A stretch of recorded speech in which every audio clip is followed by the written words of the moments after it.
Dr. Zethkar adjusted the neural interface with trembling appendages, his bioluminescent patches flickering erratically across his crystalline carapace. The Velthari scientist had spent decades studying the sleeping patterns of various species across the galaxy, but never had he encountered anything quite like the humans. "The subjects are entering REM sleep now," announced his research partner Dr. Quillen, her 6 eyes focused intently on the monitoring displays. The human specimens, volunteers from the recent diplomatic exchange, lay peacefully in the observation pods, their primitive nervous systems generating the most fascinating brainwave patterns the Velthari had ever recorded. The research station, Luminous Inquiry, orbited the 3rd planet of the Sol system, humanity's homeworld. For 3 months, Zethkar's team had been documenting human sleep cycles, particularly intrigued by the phenomenon they called dreaming. Most sentient species experienced brief, logical memory consolidation during rest periods. Humans, however, created entire alternate realities in their minds, complex narratives that defied physics and reason.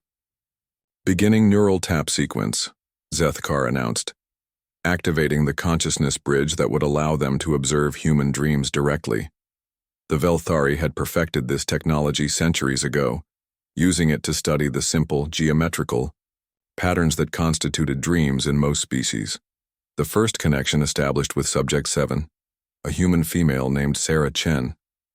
Zethkar's consciousness slipped into her dreamscape, expecting the usual abstract imagery and fragmented memories. Instead, he found himself standing in what appeared to be Sarah's childhood home, but wrong. The walls breathed like living tissue, bleeding a dark substance that wasn't quite blood. Family photographs lined the hallway, but the faces in them were missing, leaving only hollow eye sockets that seemed to track his movement. A child's laughter echoed from upstairs, Sarah's own voice but distorted, overlapping with itself in impossible harmonies. Zethkar tried to retreat from the neural link, but found himself trapped in the nightmare's logic.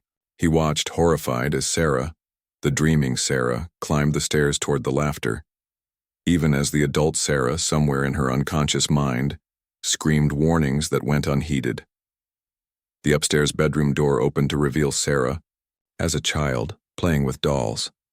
But the dolls were moving on their own, performing a grotesque dance while chanting in a language that predated human civilization. The child Sarah looked up with eyes that held an adult's understanding of mortality, and smiled with too many teeth. "Why don't you stay and play with us forever?"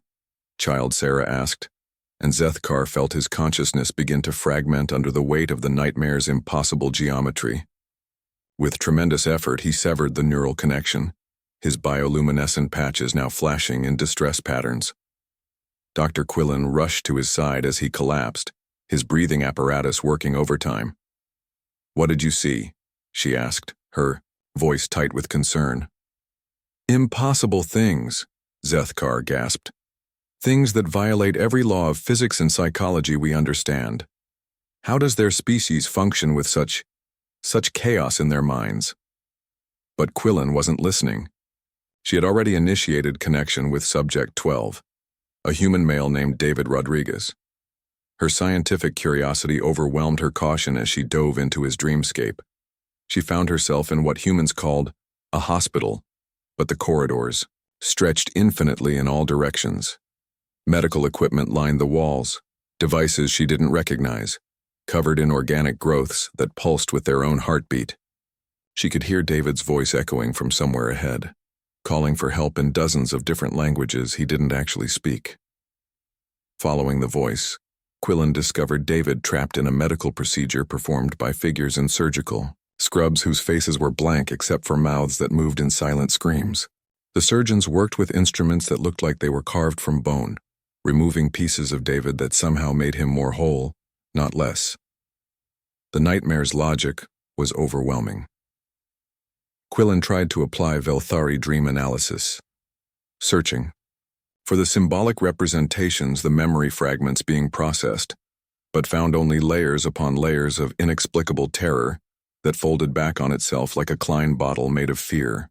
She severed her connection and immediately began experiencing what humans called phantom pain, sensations from the nightmare that her rational mind knew weren't real, but that her nervous system insisted on processing anyway. Over the following days, the research team attempted to study more human dreams, thinking perhaps they had encountered anomalous subjects. They were wrong. Every human dream they accessed contained these impossible landscapes of terror, creativity, and meaning that existed beyond the boundaries of rational thought. Marcus Webb, subject 23, dreamed of falling through an endless sky while his deceased grandmother criticized his life choices in a voice that came from inside his own throat. The nightmare lasted subjectively for hours, within the span of 23 minutes of REM sleep.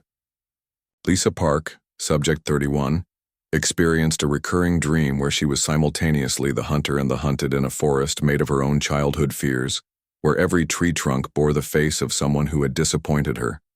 The Velthari research team began experiencing unprecedented psychological disturbances. Their own sleep cycles, once perfectly regular and restorative, became chaotic. They started having what could only be described as nightmares, a phenomenon previously unknown to their species. Dr. Quillen found herself afraid to enter the rest cycle, knowing that her consciousness would be invaded by borrowed human terrors. She dreamed of endless corridors filled with the sound of her own voice speaking words she didn't understand, while shadowy figures that might have been her own reflection stalked her through geometrically impossible spaces. Zethkar's condition worsened daily. He began experiencing what the humans called sleep paralysis, trapped in a state between waking and sleeping where nightmare imagery bled into his conscious perception. He would lie motionless while visions of the bleeding walls from Sarah's dream manifested around his sleeping pod. How? Quillen asked during an emergency research meeting, her bioluminescent patches dim with exhaustion. How does their species survive with such chaos in their minds? How do they function knowing that every rest period brings them face to face with impossibilities that should break any rational consciousness? The answer came from an unexpected source. Dr. Elena Vasquez, the human liaison assigned to their project, had been monitoring their deteriorating condition with growing concern. "You don't understand," she explained during what would be their final research session. "These aren't malfunctions of our consciousness, they're features. Nightmares aren't just random neural noise, they're simulations, training exercises. Every night, every human practices confronting the impossible, the terrifying, the unthinkable.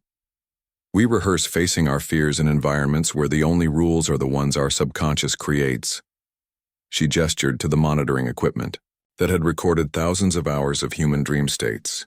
"You want to know why humanity has survived and thrived despite being physically inferior to most galactic species? Why we adapt so quickly to new environments and threats? It's because we've been training for the impossible every single night, since our species developed complex brains." Zethkar stared at her with something approaching awe and terror. "You mean this is intentional? Your minds deliberately create these training scenarios?"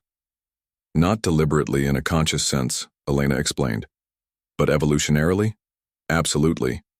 Every generation of humans has been selected for the ability to process impossible scenarios, to maintain psychological coherence in the face of chaos, to problem solve under conditions that defy logic. We don't just dream, we conduct psychological warfare against ourselves and emerge stronger." The research was terminated the following day. The Velthari team requested immediate transfer back to their homeworld, their sleep cycles permanently altered by their brief exposure to human unconsciousness. The final research report, classified at the highest levels of the Galactic Council, contained a single recommendation. Under no circumstances should any species attempt to study human consciousness through direct neural interface. Humans are not just psychologically resilient, they are psychologically weaponized against their own minds every night, and exposure to their mental processes can cause permanent damage to non-human consciousness. Dr. Zethkar never fully recovered from his research. He spent his remaining years in a specialized medical facility, his sleep cycles forever haunted by borrowed human nightmares that his rational mind could neither process nor forget. Sometimes, in his darkest moments between sleeping and waking, he would remember child Sarah's invitation, "Why don't you stay and play with us forever?" And sometimes in those moments he almost wanted to. The research station Luminous Inquiry was decommissioned and converted into a monument with a single inscription in 17 galactic languages. Here we learned that humanity's greatest strength lies not in their technology, their aggression, or their adaptability, but in their ability to face the impossible every night and wake up ready to face reality. The humans, for their part, simply shrugged and continued dreaming.